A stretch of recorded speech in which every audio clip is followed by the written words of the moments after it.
Welcome to Radio 105.1 and to the Tabernacle of David.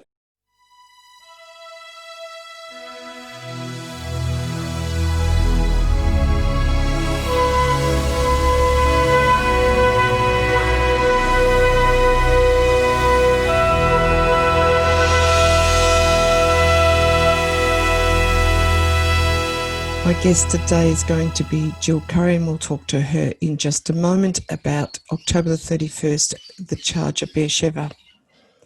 The charge was a choice between the risk of death and getting water. And there's death without water, we know that in the natural. And Jesus calls us to drink of him, even in the midst of the spiritual war that we are in today. We have to pursue him, because he is the living water. And the question for us is, will we have the persistence and the courage to seek after the deep waters of God, to pursue his water, even under gunfire of accusations of the enemy and a world influenced by demonic voices? In Psalm 1 it says, those who delight in the teachings of Yahweh are like a tree planted beside the rivers of water, a tree that produces fruit. In Psalm 46, it speaks about the tumult of the nations roaring. And then in the midst of that, it says, God has a constantly flowing river whose sparkling streams bring joy and delight to his people. His river flows right through the city of God Most High. Be still. And so for us as spiritual ANZACs is the pursuit of water. My guest today is Jill Curry. Again, we talked to Jill just a couple of months ago, and Jill is a long-time friend and author, well known in Australia for those working in Israel, and especially the spiritual ANZACs. And with the 31st of October, Jill's written a book called The ANZAC Call, and so today we're going to talk to Jill about that book and the information in it, particularly about the Beersheba campaign. Welcome, Jill. Lovely to have you with us again. Good to be with you, Ruth. So, Jill, we all know the ANZAC legend was particularly formed at Gallipoli, and even though it was a disaster, we still commemorate that. But the ANZACs had victories that we don't always talk about, and in your book you talk about it's really good to celebrate the victories and not just the defeats. Can you just talk about that part, please? Yeah, sure. I think it's very sad that we do remember our losses, but we don't really remember our victories in war. And especially the young people, because it's so negative, yet it was not all disaster. And I think it's worth remembering the hard yards that our ANZACs put in, and they did achieve a lot of victories, especially in the Middle East. And in the end, of course, in the Western Front as well. But really the biggest victory, aside from the end of the war altogether, was in the Middle East. Yeah. So what happened was that after the disaster of Gallipoli, the soldiers were brought back to Cairo. They were trained in desert warfare, as they were before they went across, actually, as well. Some of the men were sent across to the Western Front, but quite a large army was left in the Middle East to defend the Suez Canal. The whole thing was that with no war then happening in Gallipoli or on the peninsula there, the Turkish soldiers didn't have anything to do, so actually they were sent down to march towards the Suez Canal and try and take the Suez. And the ANZACs were left there to defend it. The Suez Canal, of course, was basically the umbilical cord for Britain to get through. Get to all her colonies from India and Indonesia and Malaysia, Singapore, all across that part of the world. And it's such a narrow strait, isn't it? Yes, you can pretty much swim across it without too much trouble. Yeah, so it was really needed defending, and it was important for the shipping. So We know of, and of course the 31st of October is celebrating the victory at Beersheba, but that wasn't the first one. And there was a journey really from Gallipoli to Beersheba. Can you talk to us about the first victory and that journey from Gallipoli through to Beersheba? Turkish soldiers were marching all the way down from Turkey towards the Suez, which is quite a journey on foot, even on horseback. And especially in the desert. The ANZACs on horseback were waiting on the on the far side of the Suez Canal, and the last oasis was a place called Romani, or some call it Romani. Yeah. But, Romani, of course, the soldiers had to follow the oasis where the water was. Of course. Through the desert of the Sinai, there's not a lot of water. So there were old trade routes that they followed, and Romani was the last stop before the Suez Canal. So the British made their camps there. Well, not so much their camps, their temporary camps. And they were there to defend the Suez Canal. So when the Turks arrived, there was a huge big battle at Romani, and the ANZACs won it eventually, but it was hard fought. And the place where they attacked was actually where the ANZAC soldiers were, not where the British soldiers were. So the ANZACs took the main brunt of that battle. Romani is 37 kilometres from the Suez Canal, and the British defence line and the ANZAC regiments from the 1st Brigade guarded the southern flank. The battle began at 1 a.m. on August the 4th, 1916, and 12,000 Turkish and German troops attended to surround the British and ANZAC forces. So it was a very fierce battle fought in the sand dunes. Now, that sounds fun. If you've ever been into that desert, it's very fine sand, actually. It's not like it's not red sand like in Australia. It's very fine sand, and some of the soldiers actually said that they didn't recognise the hilltops when they came back in the afternoon to their camp, because the shapes changed. Well, yeah, fine sand. So this particular battle was fought in the dark, obviously, if they're starting at 1 a.m. in the morning. Yeah. And the ANZACs had a strategy, or Chauvel had this strategy, that he would withhold some of the troops until daylight. So the poor ones that were fighting all night, they wanted to have some reinforcements, but they didn't get them until the morning. But the strategy worked because the Turks had been fighting all night and they had no reserves. So when the fresh soldiers came in, they were able to turn the tables around. And they held their line, even though they lost 202 people in that battle were killed.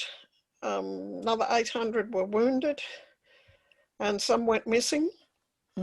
But in the end, it was a victory, and that was the first victory in the Middle East, the first time the Turks had been pushed back. So it was very significant because it actually changed the thinking of the British. And that was why it was really important, because their mentality at that time was defence. They would defend the Suez. But now it became, we can attack. They've been so successful in the desert, and they started pushing the Turks right back through the desert. then the strategy changed from defence to attack. And they were then ordered to get Jerusalem by Christmas.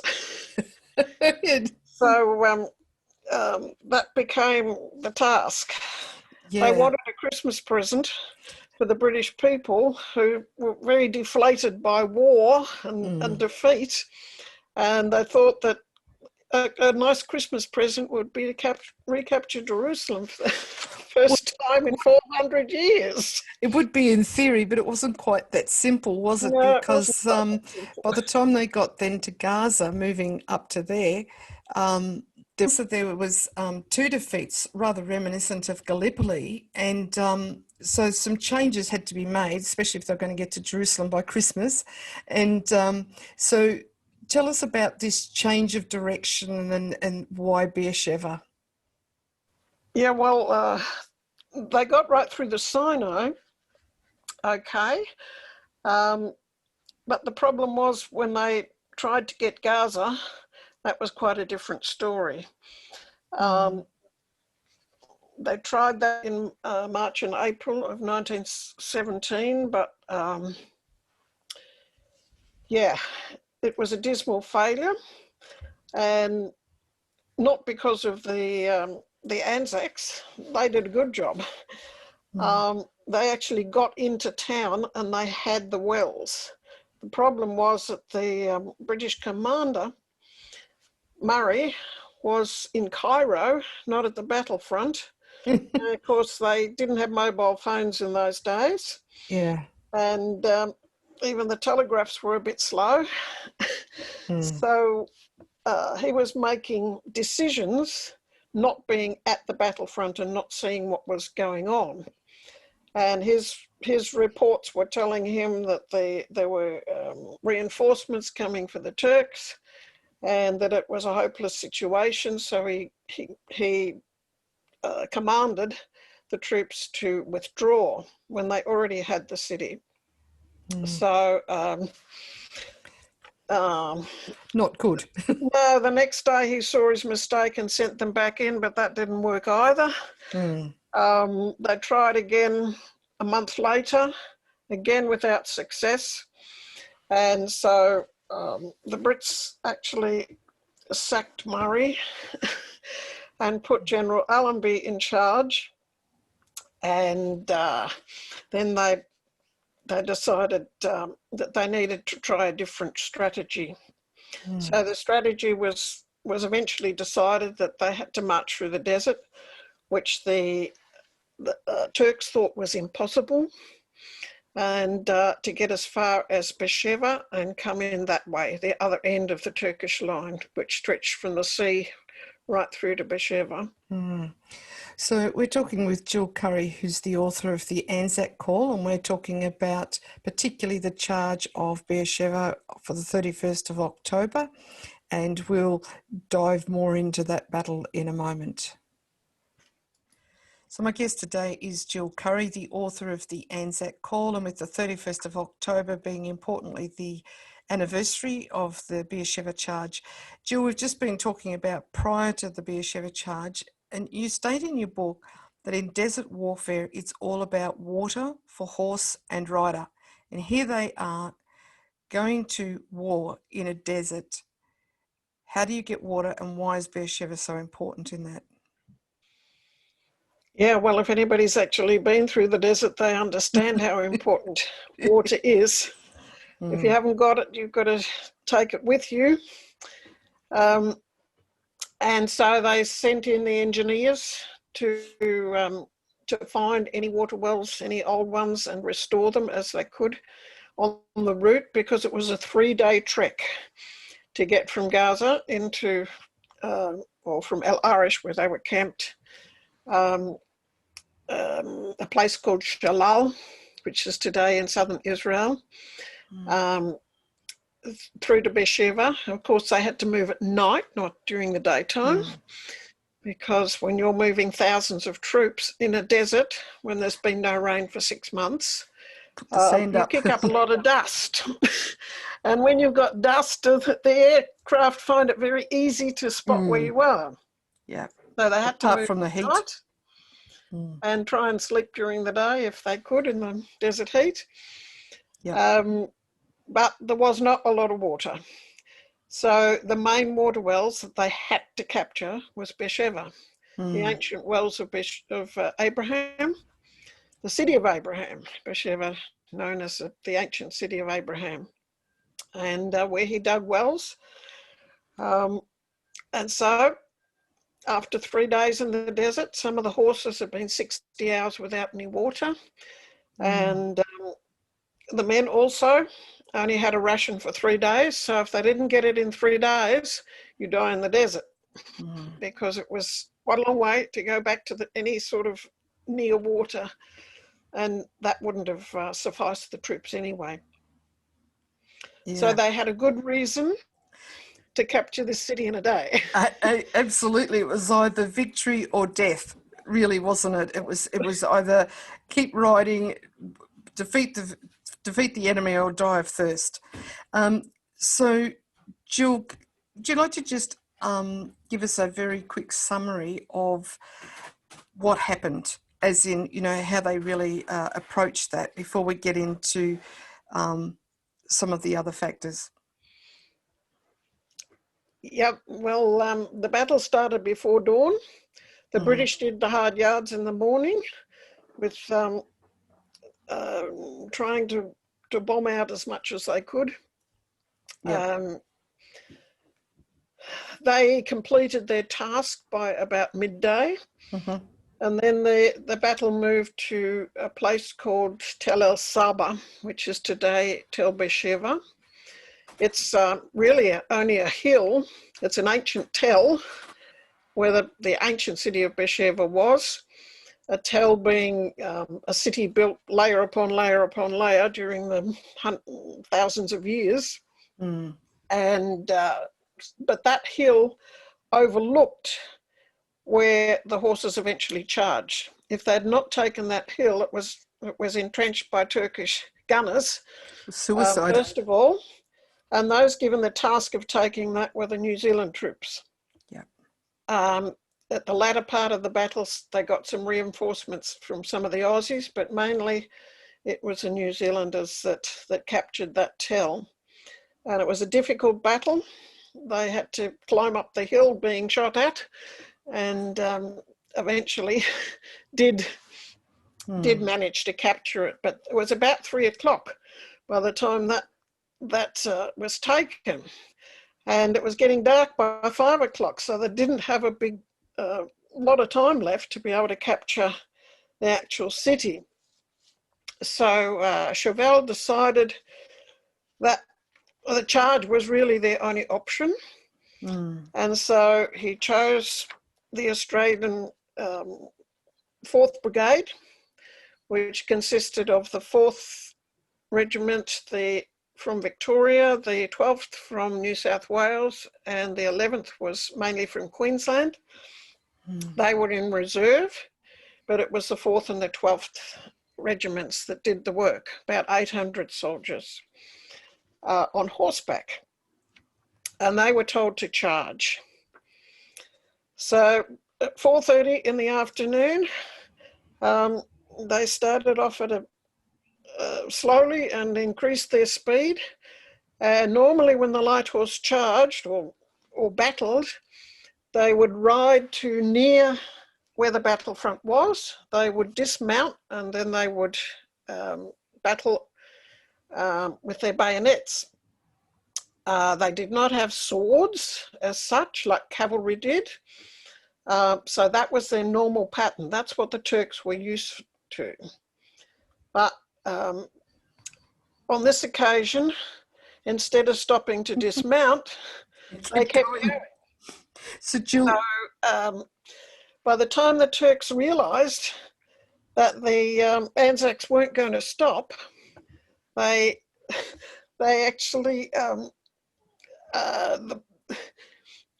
the artillery was firing over their heads because they couldn't wind these great big machines down fast enough. The horses were coming at such a speed that the light horse actually just jumped over the first lot of trenches and kept going.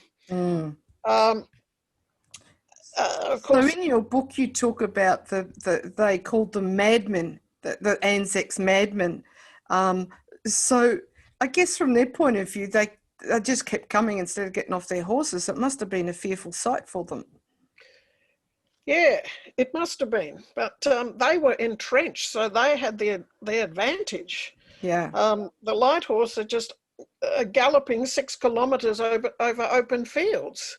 So there's nothing protecting them. And aside from that, they had German bombers up in the air that were sending bombs down on their heads. So it was a very courageous and some say reckless charge. It was do or die. And I had one gentleman from Queensland who told me his father was in the charge. His father was a farrier.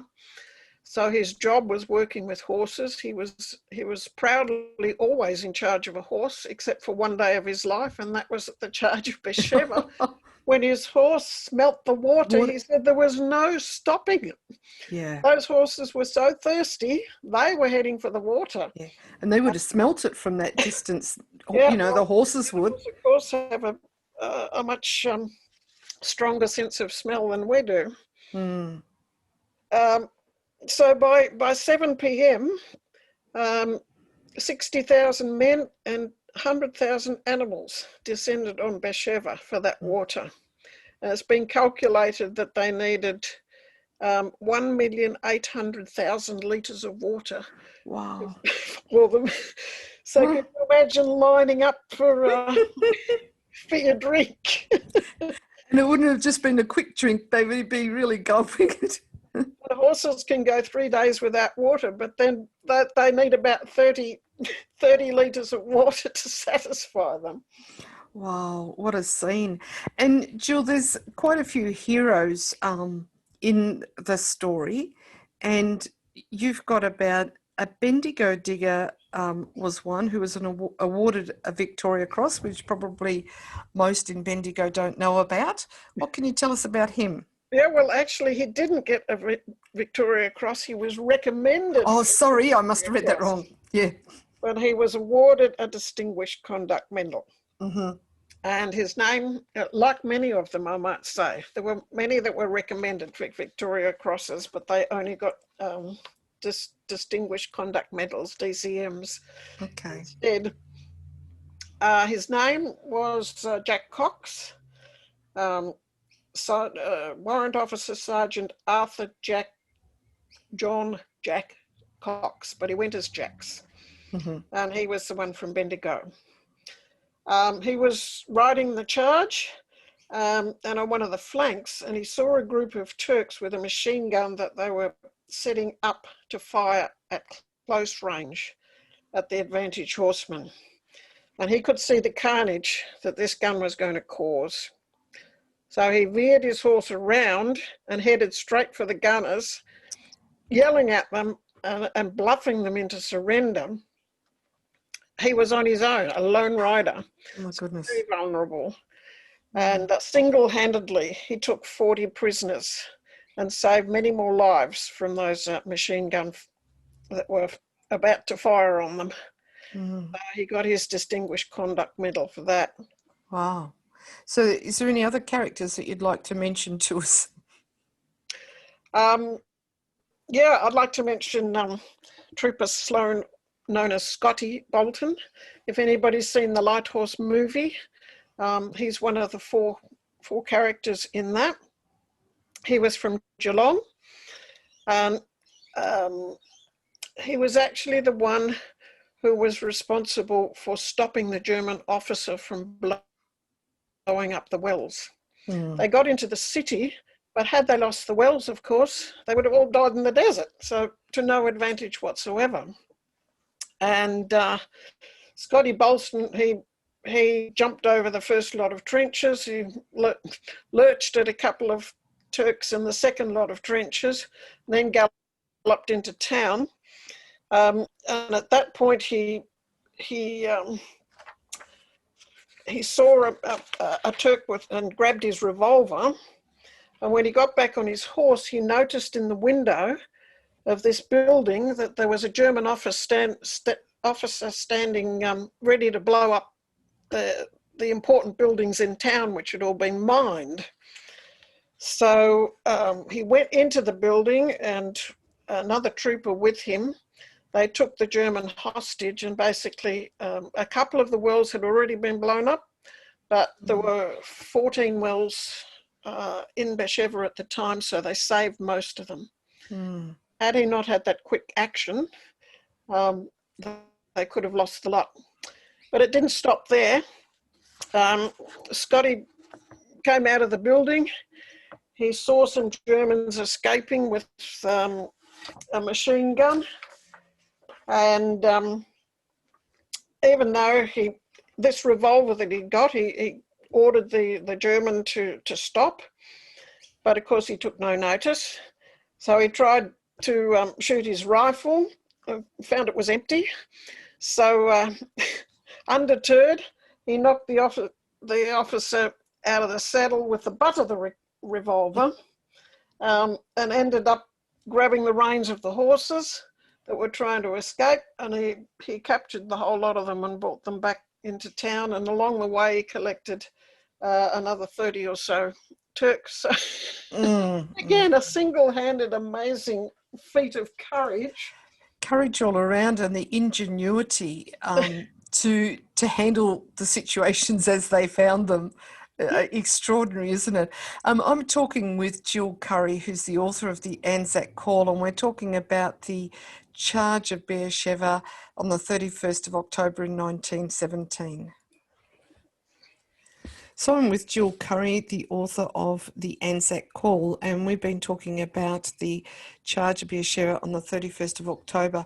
And Jill, you've just been telling us what a miraculous victory it was, that the ANZACs, both New Zealanders and Australians, did an extraordinary job, all the different miracles that took place, and only 31 died out of the 800 horsemen.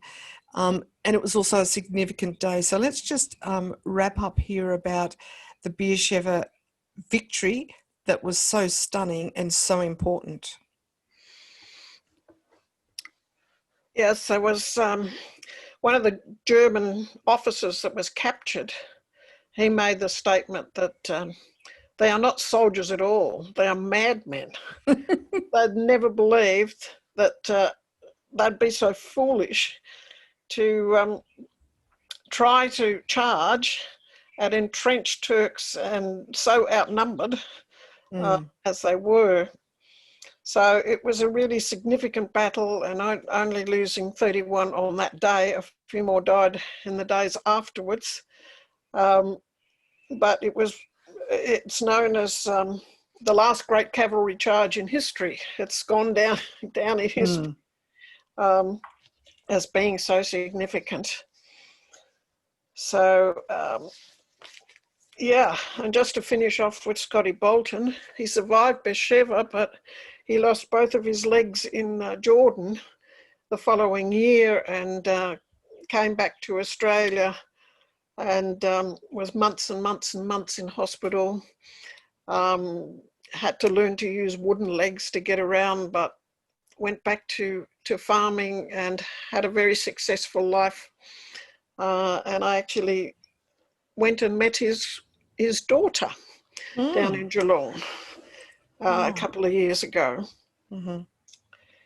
So there was quite a few of the soldiers, wasn't there, that survived the charge, and some even died up in Damascus, because the last time we talked about then the charge at Samarkand, and all the way then through Israel and up into Syria before the Turks were totally drawn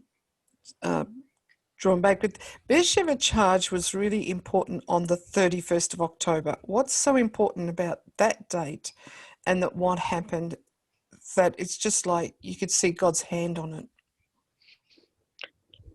Yeah, well, it's really interesting that that was the city of Abraham, and the synagogue reading for the Saturday before the charge was the covenant to Abraham.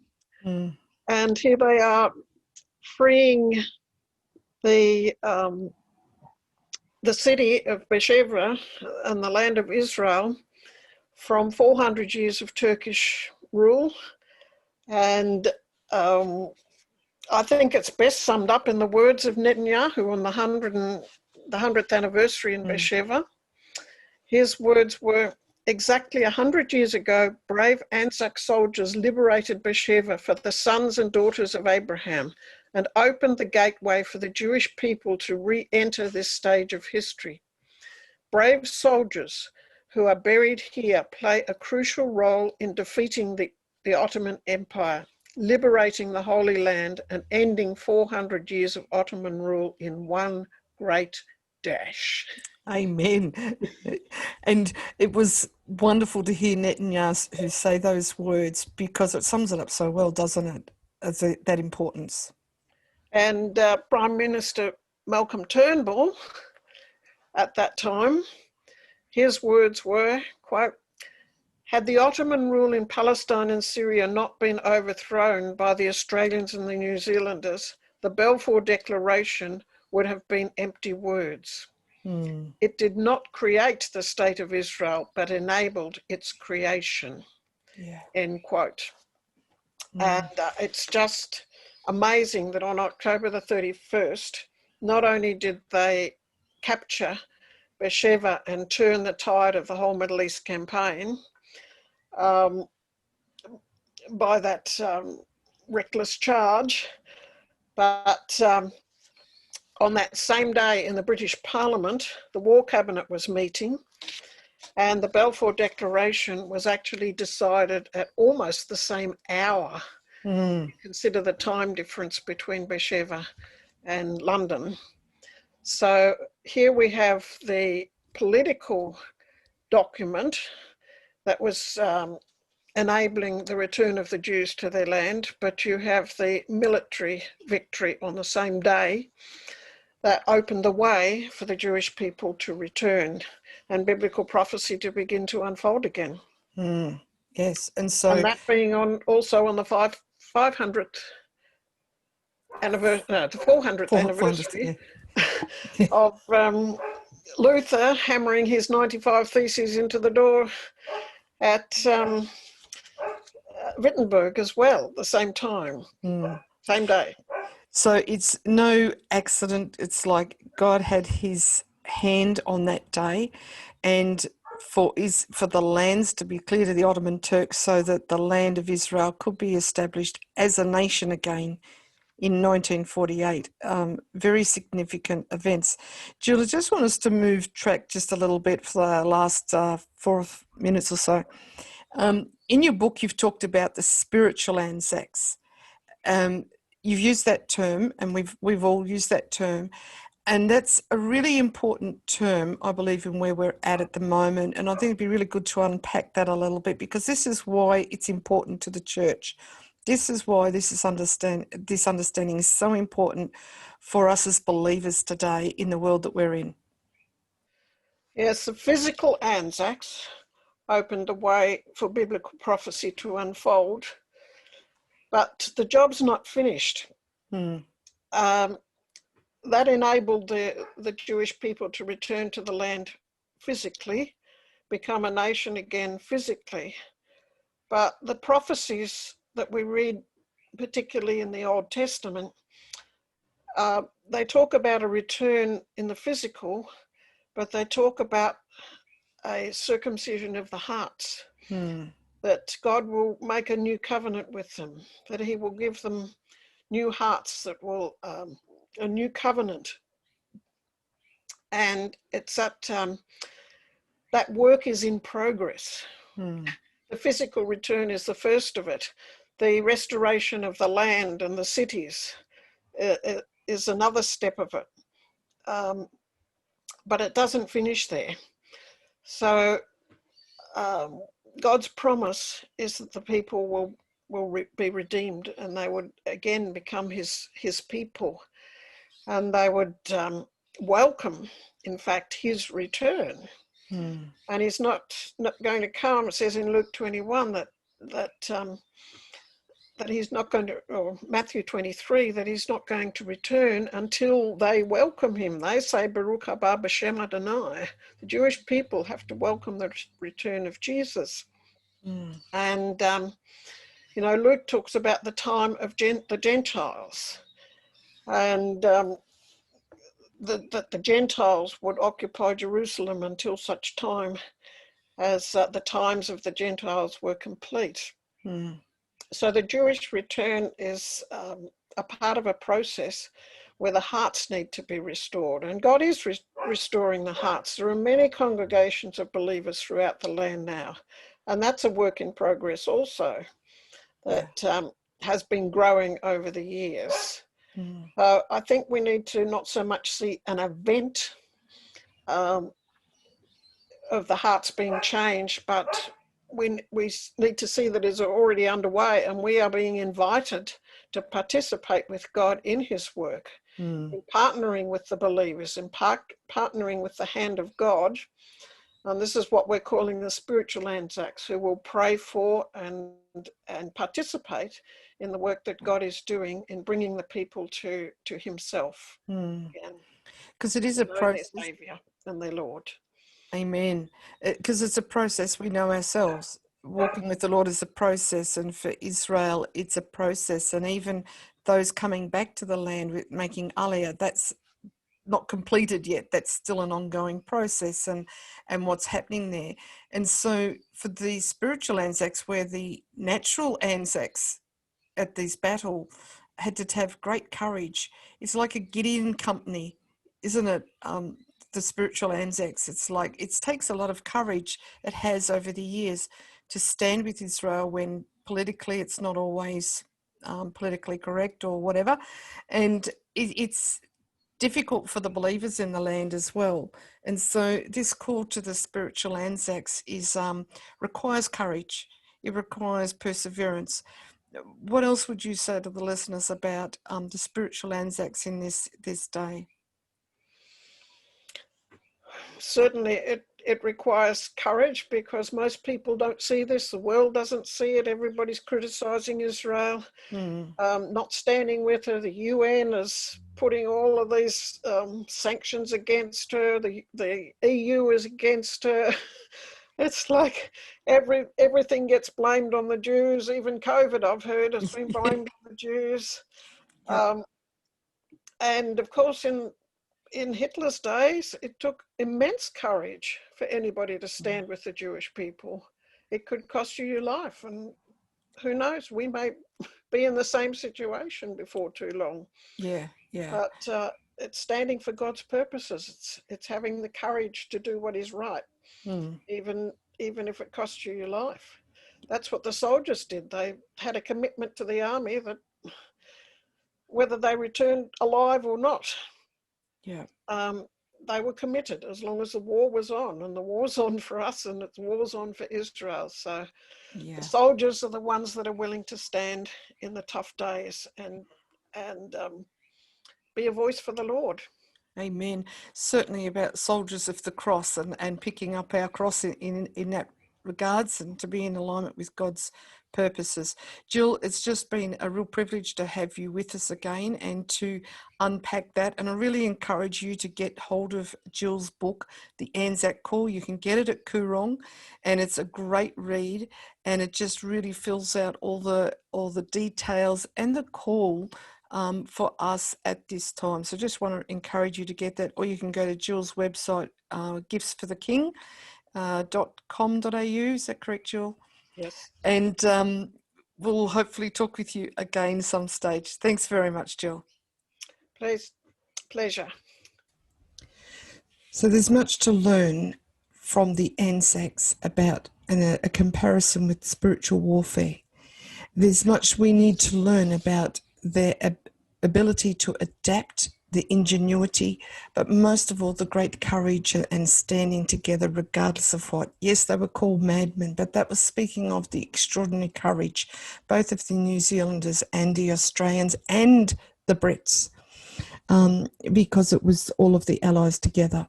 And again, stress, the horses smelt the water and they were after it. And so we need to follow the water, the living water, and to be still and know the Lord is God. He is the healer. He will be exalted among the nations. And we need to pursue Jesus, the living water.